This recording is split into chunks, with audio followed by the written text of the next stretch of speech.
Espihawick Doodles. This one is plane travel. Plane travel etiquette. It is vital to determine the amount of weight a plane carries before it takes off. For this reason, all luggage and sometimes passenger too is weighed, and the amount any one person can take is strictly limited. Each passenger is allowed so many pounds free of charge, and sometimes may take additional luggage at a special high frequent rate on international or long distance planes. The rate, of course, is high to discourage such excess baggage taken with you.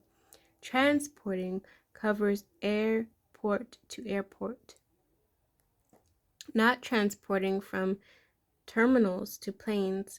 The airlines provide optional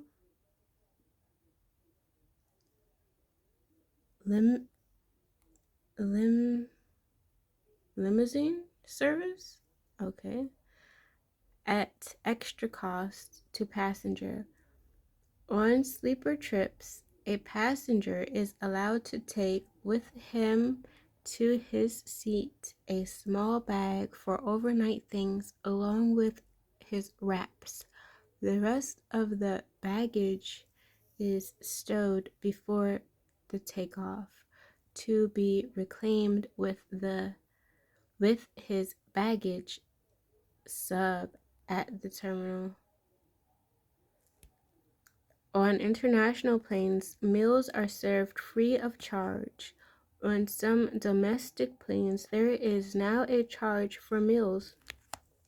Airline terminals usually provide some eating facilities. On the huge multi-decked international planes there are bars, but on other planes drinking is either prohibited or discouraged. On entering a plane, the passenger is greeted by a steward or stewardess. There is sometimes a plaque with the name of this employee, who then is referred to as stewardess or Miss James, steward or Mr. Benson.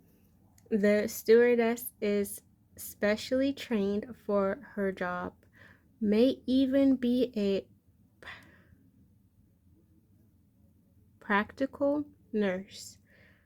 Her job or the steward's, one or the other, serves, usually not both. It is usually not both. Is to check aboard the passengers who give their names as they board, to take coats and hang them up before or after takeoff, serve meals, heat baby bottles, attend any airsick passengers, offer reading material, and gum chewing. Gum helps reduce pressure on eardrums as the plane loses altitude in the landing operation. A stewardess is also there to keep the passengers at ease and should not have her time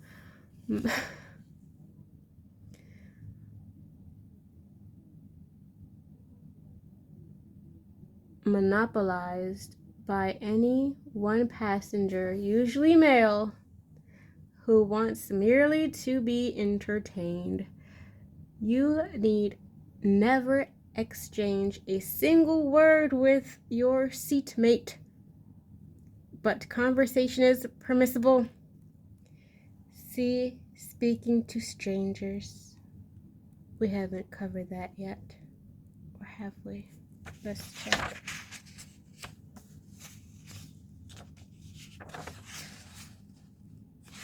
No, we have not. Alright, C, speaking to strangers. A passenger selects his own seat as he boards a plane. Seats directly behind the wing are considered choice. Once seated, he fastens his seatbelt immediately and waits for the steward or stewardess to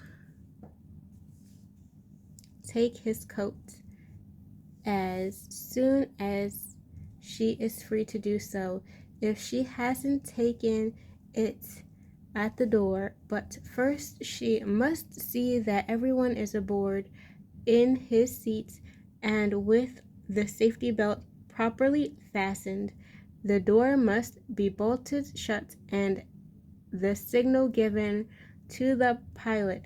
Passengers do not smoke at the takeoff. If a sign above the pilot's compartment is lightened. In the non-smoking warning, smoking may be resumed when the light goes off. All commercial planes are equipped with a lavatory, usually in the rear of the ship. In these are electrical outlets for 110-volt electric razors. In addition, the plane will supply its own 24-volt razors for use on a special outlet in a pocket at the back of each seat. For the passenger facing it is, among other things, a waterproof paper bag for quick use in case of air sickness, or a paper container. A burp cup is supplied by the hostess if one rings. She also has all kinds of little remedies for air sickness and keeps one hand on a medicine cabinet to cover any emergencies.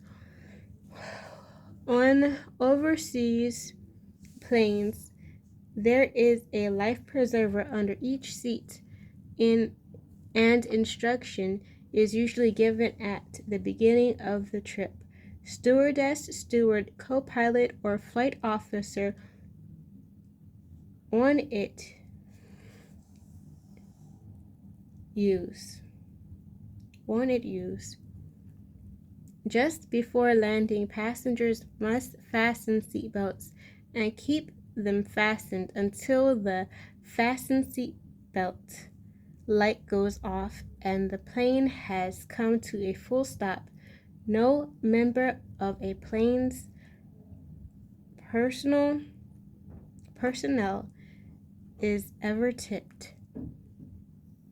One says goodbye to the steward or stewardess in attendance at the gangplank when debarking.